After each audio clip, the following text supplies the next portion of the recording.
President Vladimir Putin now rules Russia virtually unchallenged. Many of the critical voices that once spoke out have since been forced into exile, while other opponents have been jailed, or in some cases killed. By the time he launched his full-scale invasion of Ukraine in February 2022, more than 2 decades of stamping out dissent had all but annihilated opposition in Russia. At the very start of President Putin's rule, he brought to heel Russia's powerful oligarchs, immensely rich people with political ambitions. Mikhail Khodorkovsky, once head of the Russian oil giant Yukos, was arrested in 2003 and spent 10 years in prison for tax evasion and theft after funding opposition parties. Upon his release, he left Russia. Boris Berezovsky, another oligarch who even helped bring Putin to power, fell out with him later and died in exile in the UK in 2013, reportedly by suicide. Oligarchy media in Russia gradually fell under the control of the state or towed the official Kremlin line. By far the most prominent opposition figure in Russia is now Alexei Navalny, who has accused Putin from jail of aiming to smear hundreds of thousands of people in his criminal,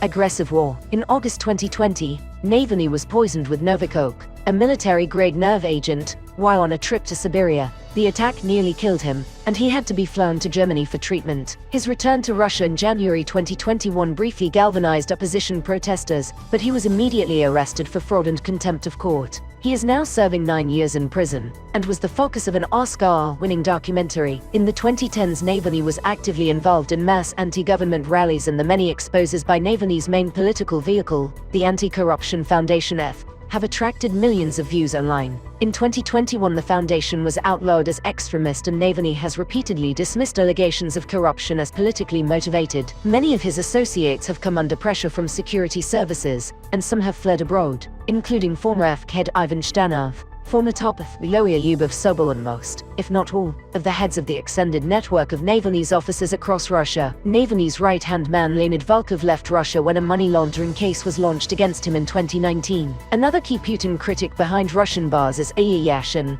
who has been sharply critical of Russia's war. In a live stream on YouTube in April 2022, he urged an investigation into possible war crimes committed by Russian forces and called President Putin the worst butcher in this war. That live stream led to 8.5 years in jail for violating a law against spreading deliberately false information about the Russian army. The law was rushed through parliament shortly after Russia invaded Ukraine on 20 February 2022. Yashin became involved in politics in 2000 at the age of 17, the year Putin came to power. In 2017, after years of opposition activism, he was elected head of the Krasno-Selsky District Council in Moscow, where he continued to voice views critical of the Kremlin. In 2019, he spent more than a month behind bars for his active role in protests against the authorities' refusal to register independent and opposition-minded candidates for elections to the Moscow City Council. Cambridge-educated journalist